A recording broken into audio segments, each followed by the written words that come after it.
সমবেত মুসল্লিবৃন্দ, দ্বিতীয় বিষয় আসি আমরা, এই মেরাজ থেকে আমাদের শিক্ষণীয় কী রয়েছে। আমরা প্রথমেই বলেছি শবে মেরাজের প্রচলিত যে দিন তারিখ রজব মাসের 26 দিবাগত 27 রাত, এটি নির্ভরযোগ্য নয়। এক হলো দিন তারিখ নির্ভরযোগ্য নয়, দুই হলো এই রজব মাস বা শবে মেরাজকে কেন্দ্র করে কোনো সিয়াম নেই, কোনো সালাত নেই, কোনো বিশেষ ইবাদত নবী সাল্লাল্লাহু আলাইহি সাল্লাম থেকে প্রমাণিত হয়নি।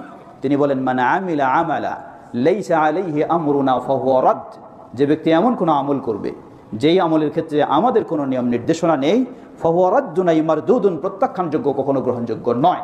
অতএব প্রচলিত শবে মেরাজকে কেন্দ্র করে রাত জাগা, রাতে ইবাদত করা, সিয়াম পালন করা, কোনো আনুষ্ঠানিকতা করা, সবগুলি মিনাল মুহদাসাত, বেদাতের অন্তর্ভুক্ত, যা গুনাহের কাজ, কখনো সওয়াবের বিষয় নয়। আল্লাহ আমাদের তা থেকে বেঁচে থাকার তৌফিক দান করুন। আসুন, মেরাজ থেকে আমরা কি শিক্ষা নিতে পারি। মেরাজ থেকে আমাদের শিক্ষার বিষয়, সবচেয়ে বড় বিষয় হলো যে নবী সাল্লাল্লাহু আলাইহি ওয়াসাল্লামকে আল্লাহ রাব্বুল আলামিন তার নবুয়ত ও রিসালাতের প্রতিষ্ঠিত করার জন্য এই অলৌকিক ঘটনা ঘটিয়েছেন, তা আমরা বিশ্বাস করব। দ্বিতীয়, এই মেরাজ থেকেই এসেছে আল্লাহ রাব্বুল আলামিন নবী সাল্লাল্লাহু আলাইহি ওয়াসাল্লামকে 50 ওয়াক্ত সালাত দিয়েছেন। 50 ওয়াক্ত। যখন ফিরে আসেন, মুসা আলাইহিস সালামের সাথে সাক্ষাৎ হয়, হাদিস সহিহুল বুখারী। মুসা আলাইহিস সালাম ছোট্ট একটু পরামর্শ দিলেন, আপনি উম্মার জন্য 50 ওয়াক্ত সালাত পেলেন, কিন্তু উম্মা তো কখনোই এটা পালন করতে সক্ষম হবে না। আল্লাহর কাছে আপনি আরও কমায় নিয়ে আসুন।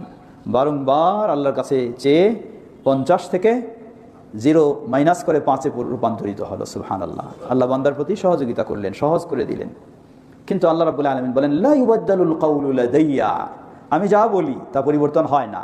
50 দিয়েছি, বান্দার অপারগতা করার কারণে হালকা করে দিয়েছি, কিন্তু এই 5-এই যে আদায় করবে তাকে 50 ওয়াক্তেরই সমান সওয়াব দান করবেন।